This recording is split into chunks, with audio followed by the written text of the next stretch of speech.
할렐루야, 새벽기도에 오신 성도님들을 주님의 이름으로 환영하고 축복합니다. 오늘은 로마서 10장 5절에서 13절의 말씀을 가지고 율법과 믿음에 대해서라는 제목으로 하나님 말씀을 나누겠습니다.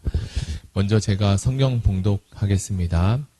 모세가 기록하되 율법으로 말미암는 의를 행하는 사람은 그 의로 살리라 하였거니와 믿음으로 말미암는 의를 이같이 말하되 내 마음에 누가 하늘에 올라가겠느냐 하지 말라 하니 올라가겠느냐 함은 그리스도를 모셔내려는 것이요 혹은 누가 무저강에 내려가겠느냐 하지 말라 하니 내려가겠느냐 함은 그리스도를 죽은 자 가운데서 모셔 올리려는 것이라.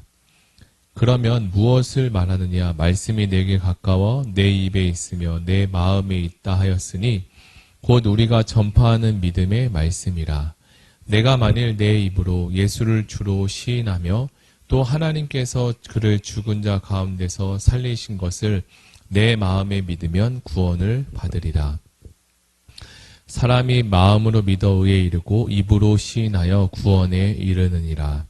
성경에 이르되 누구든지 그를 믿는 자는 부끄러움을 당하지 아니하리라 하니 유대인이나 헬라인이나 차별이 없습니다.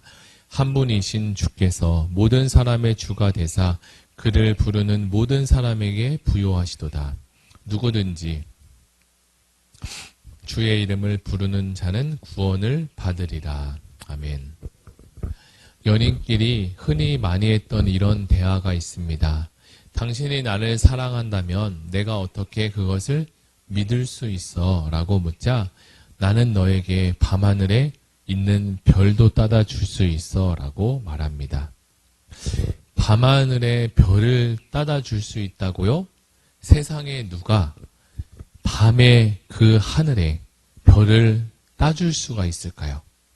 이것은 정말 별을 따준다는 것보다 그만큼 어렵고 힘든 일을 할 만큼 내가 너를 사랑하고 아끼고 있다는 말을 한 것입니다. 세상의 어떤 일보다 밤하늘의 별을 따는 일은 더더욱 어려운 일이기 때문입니다. 저는 신앙생활을 하면서 종종 이런 이야기를 듣게 됩니다. 목사님, 예수 믿는 것이 참 어려운 것 같아요. 맞습니다. 예수 믿는 일은 쉬운 일이 아닙니다.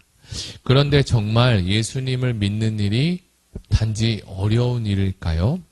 무엇이 우리로 하여금 어렵다고 말하게 만들었을까요? 우리는 이 질문을 함께 던지고 오늘 말씀을 시작해 보면 좋을 것 같습니다. 오늘 우리가 함께 읽은 로마서 10장의 말씀은 예수 믿는 것에 대한 이야기를 하고 있습니다. 본문을 좀 더 살펴보니까 두 가지 종류의 사람이 나오고 있습니다. 먼저 5절에 보면 율법으로 말미암아 의를 얻고자 하는 사람이 나오는데요. 이 사람은 모세의 율법으로 의를 행하며 의롭다함을 가지려고 하는 사람입니다. 이것을 우리는 종교적인 믿음이라고 말을 하고 있습니다. 이런 부류의 사람은 율법을 열심히 지키고 최선을 다해 살아가는데 율법이 말하는 절기부터 시작하여 아주 작고 세밀한 것까지 신경 쓰며 그것을 온전히 이루려고 노력합니다. 그는 율법을 지킬 때마다 자기 마음에 만족함과 기쁨도 생기고요. 그래서 조금 더 열심히 하면 율법을 지킬 수 있다라고 생각을 하게 됩니다. 그러나 어느 정도의 시간이 지나 율법을 지키다 보면 이제 자신의 한계를 느낄 때가 곧 오게 됩니다. 사람은 누구도 율법을 온전히 지킬 수 있는 사람은 단 한 사람도 없습니다. 그래서 율법의 행위로는 어느 누구도 아무도 구원을 받을 수 없게 됩니다. 그래서 예수님께서 대신하여 율법을 완성하시고 우리를 대속하기 위해 오신 것입니다. 우리는 구원자 예수를 믿으면 예수께서 율법을 지키고 이루신 그 의가 바로 우리의 것이 되게 됩니다. 하나님은 예수님을 믿음으로 받아들인 우리들을 의인으로 칭해 주시는데요. 구원이라는 것은 어떤 성과가 있어야 하는 것도 아니고 또한 율법을 어느 정도까지 지켜야 되는 것도 아닙니다. 다만 예수께서 나의 구원을 위해 하신 그 일을 마음으로 믿고 입으로 시인하면 하나님은 우리에게 구원을 주십니다. 어떤 사람에게는 이 믿음의 과정이 너무나 쉬워서 어디서부터 어떻게 믿어야 할지 모르겠다는 사람도 생깁니다. 그러나 하나님은 누구든지 예수를 믿을 수 있는 길을 활짝 열어주셨습니다. 부자도, 그리고 가난한 자도, 똑똑한 사람도, 또 그렇지 않은 사람도 상관이 없습니다. 예수님을 믿고자 하는 그 마음과 기쁜 소식에 대해서 열린 마음만 가지고 있다면 누구라도 예수님을 믿을 수 있습니다. 그럼 이어서 6절에서 8절은 두 번째 부류의 사람이 나오는데 그 설명을 이어갑니다. 이런 사람은 믿음으로 말미암아 구원을 얻고자 하는 부류입니다. 6절과 7절을 그냥 읽으면 이해가 좀 어려운데요. 그래서 신명기 30장의 말씀을 함께 보면 좀 더 이해하기가 쉬울 것 같습니다. 신명기 30장 11절과 12절, 13절을 제가 한번 읽어드리겠습니다. 내가 오늘 내게 명령한 이 명령은 내게 어려운 것도 아니요 먼 것도 아니라 하늘에 있는 것이 아니니 내가 이르기를 누가 우리를 위하여 하늘에 올라가 그의 명령을 우리에게로 가지고 와서 우리에게 들려 행하게 하랴 할 것이요. 이것이 바다 밖에 있는 것이 아니니 내가 이르기를 누가 우리를 위하여 바다를 건너가서 그의 명령을 우리에게로 가지고 와서 우리에게 들려 행하게 하랴 할 것도 아니라. 자, 이 말씀은 무슨 뜻을 가지고 있을까요? 제가 한번 정리해 보겠습니다. 하나님이 우리에게 주신 말씀은 결코 어려운 것도 아니고 또 멀리 있는 것도 아니라는 말을 하고 있어요. 만약 하나님의 말씀이 하늘에 있다면 누가 가서 그 하늘에 있는 말씀을 가져올 수 있을까? 불가능하다는 거죠. 그러나 우리 주님이 이 말씀을 우리 가까운 곳에 주었다고 말씀합니다. 이렇게 가깝고 쉽게 구원의 문을 열어주신 하나님께 우리는 감사할 수 있습니다. 그런데 신앙생활을 하다 보면 이 가깝고 쉬운 말씀 앞에 자꾸 하나님과 거래를 하려고 하는 경우가 생깁니다. 그렇게 되면 점점 더 불평과 불만이 많아지게 되는데요.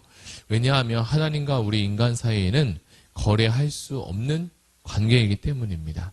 하나님은 우리와 함께 거래하지도 않으십니다. 그러면 우리는 어떻게 해야 되냐?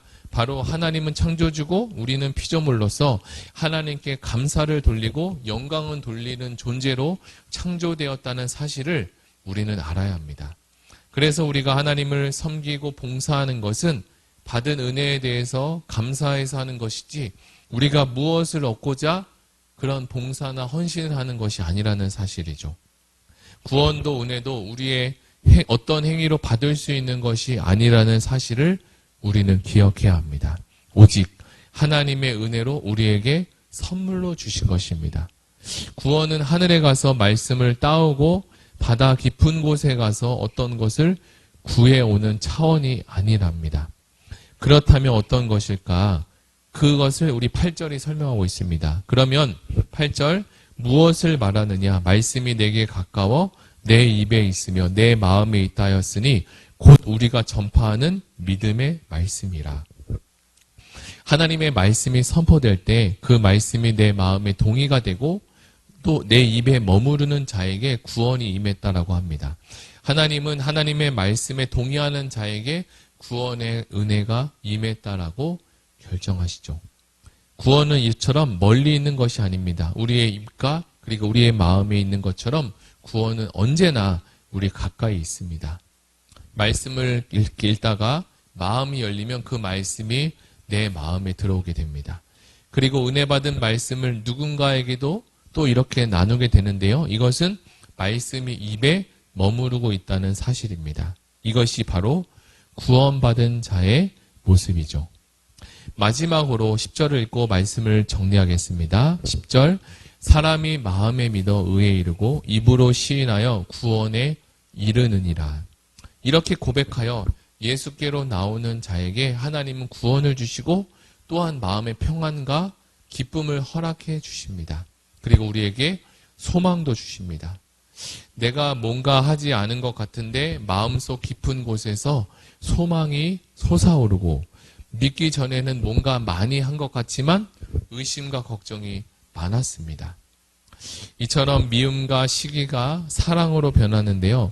이것이 얼마나 놀라운 일입니까? 이 놀라운 기쁨의 말씀을 듣는 모든 성도들이 이러한 경험을 하시기를 예수님의 이름으로 축복합니다.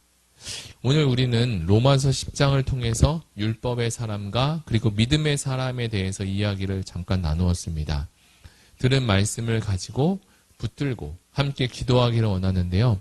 먼저는 말씀을 들을 수 있는 마음을 주시고 들은 말씀 가운데 의심과 염려가 사라지게 하시고 들은 말씀이 또 그대로 되리라는 믿음의 고백이 우리에게 있게 해달라고 다 같이 기도하시고 이어서 하나님께 가지고 오신 개인 기도 제목을 가지고 하나님께 기도하시겠습니다.